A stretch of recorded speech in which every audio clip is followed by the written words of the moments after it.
Parliament has been bestowed with extensive budgetary powers, which so far we are seeing used partly for good, but also partly to undermine devolution, contrary to public interest. And they keep saying it is to tame the governors. So we are having some debates, and Parliament is using its budgetary authority to use the budget in a way that benefits themselves, whether it's in the salaries discussion, whether it is in the division of revenue. The UN, under its United Nations Development Assistance Framework, and that is the UNDAF, identifies devolution as one of the major outcomes, with UNDP taking the lead on the UN Joint Strategy of Devolution. One of the things that is happening now is that devolution nowadays is discussed in the context of its problems.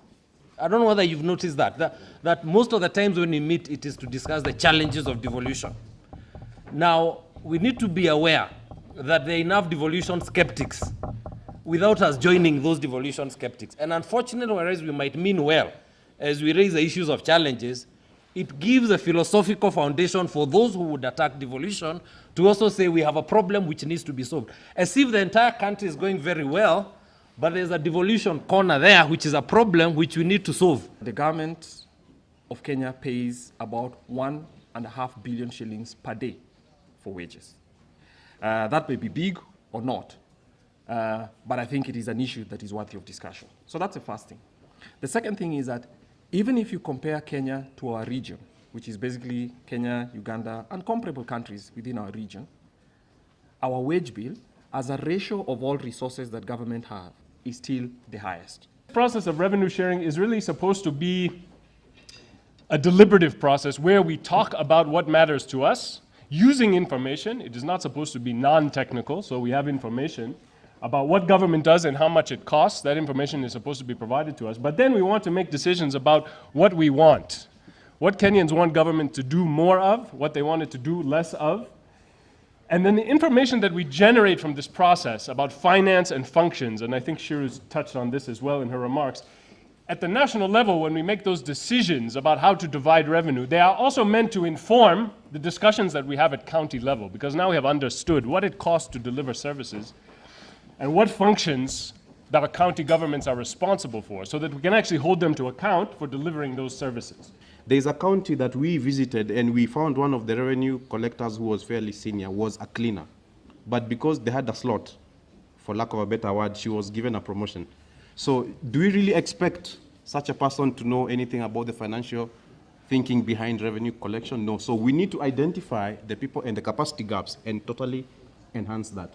Then we need the taxpayer education and effective public participation. We need to ensure that the public buys into the revenue generation process. I have seen something here, you are talking about, oh, let's affirm that devolution must stay. Kwani devolution was going where? Why do we have to come here and tell ourselves devolution must stay? The Constitution already says devolution must stay. It is not negotiable, it's not debatable. You see this mentality of branding people, if you don't agree with your position, you say anti-devolution. If you want to steal public funds, you say anti-devolution. If you want to hide yourself from accountability, you say those people are anti-devolution, is the real killer of devolution. Because as a tradition of our country, we like branding ourselves, dividing ourselves between this tribe or the other tribe. And now someone has taken the responsibility of creating the business of looking for individuals to call them pro or anti-devolution. We are seeing also a constant tussle of power fighting between institutions. Who is superior to the other? None of these institutions are superior. You represent the people of Kenya. You wield the interests of the people of Kenya. So it is time for us to keep reminding you of this. And the only way we can do that is to move the courts for them to interpret and make it very clear as to what the mandate that has been given to you by the Constitution. Now, stemming from this logic is whether we are proceeding to have devolution implemented and effected as is expected, or it will die a natural death as it did in the 60s. In terms of facilitating public participation, we need to ensure that people are able to access information. And again, the Constitution is very clear in Article 35 on what we need to do to facilitate access to information. And for you to participate you actually must be able to communicate in a meaningful manner. And that is what we call meaningful involvement or meaningful inclusion.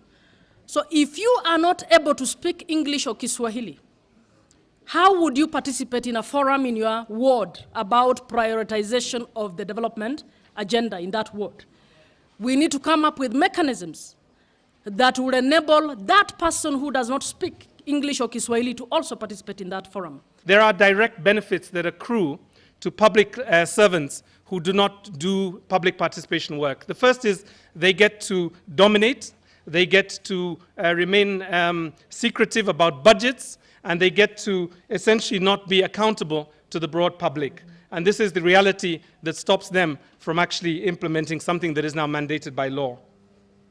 Having said that, what are the costs that they as public officials accrue by not engaging in public participation? And there are essentially two main ones. The first is that they remain isolated and they remain prone to disruptive strategies by citizens. The thing that we know about citizens is they can either be active and constructive or they can be disruptive.